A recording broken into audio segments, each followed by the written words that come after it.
নিজের দিকটা অবশ্যই ভাবনার মধ্যে রাখতে হবে। তো আমরা ঠকে না যাই, ঠকে গেলে আমরা কি করবো, তার জন্য সমস্ত কিছু নিয়ে আসে সেমিনার হয়ে গেছে। তো আমি এই বিষয়টা ম্যানেজ সার্চ করি। ধরো আজকাল এই অনলাইনে কেনাকাটা করতে গিয়ে আমরা বেশ করে ঠকে যাই, তাই তো? ঠকে যে কেমন সেটা দেখাচ্ছি। ধরো মনে করো আমার কাছে একটা হ্যান্ড ফ্যান আছে, বেশ কদিন আগে বেশ গরম ছিল, ছিল কি না? তো সঙ্গে অনেকেই হ্যান্ড ফ্যান তোমরা ব্যবহার করতে কি না, সঙ্গে হ্যান্ড ফ্যান নিয়ে যেতে, তাই না? এটা কেন করি আমরা? এই লোডশেডিং যদি হয়ে যায় সঙ্গে একটা ফ্যান থাকলে একটা বন্ধ নয়, সবই হয়। সেটা হচ্ছে অনলাইনে যখন কেনাকাটা করার সময় আমরা মোবাইলে স্ক্রল করতে আমরা একটা জায়গায় থেমে যাই। আলটিমেটলি আমরা জিনিসটা কেনার আগে আমরা কি দেখি, ছবিগুলো দেখি, তাই তো? ছবিটা বেশ ভালো, তো জিনিসটা কিনে নিই। কিন্তু কেনার পর আচ্ছা আমরা অনলাইনে কেনাকাটা করতে গিয়ে ঠকেছি, মানে আমাদের কি আছে এমন অনলাইনে কেনাকাটা করতে ঠকেছো তুমি?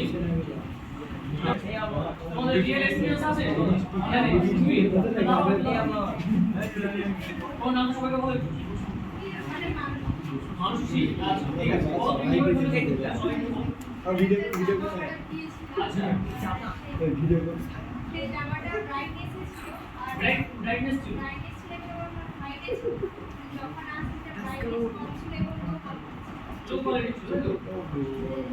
আচ্ছা ঠিক আছে, তোমার মনে হয় মানুষই রাইট। আচ্ছা আমরা এই মেকআপ সাথে মানুষের কথাটা ধরে নিই। ধরো এই একটা কালার তোমরা সিল দেখতে পাচ্ছ, তো মানুষই ভাবলো যে তোমার ড্রেস কিনবে, যাই হোক তোমার কালার ড্রেস কিনবে, যখন অনলাইন থেকে জিনিসটা আসে কিন্তু সেই আদৌতে সেটা কালারফুল ছিল না, তাই তো? মানে ব্যাপারটা হচ্ছে পুরো একটু ব্ল্যাক হয়ে গেছে, মানে ফেড হয়ে গেছে। তো তাই কি তার এখানে কিছু ম্যাজিক আজকে ভালো একটা হাততালি দেন প্লিজ।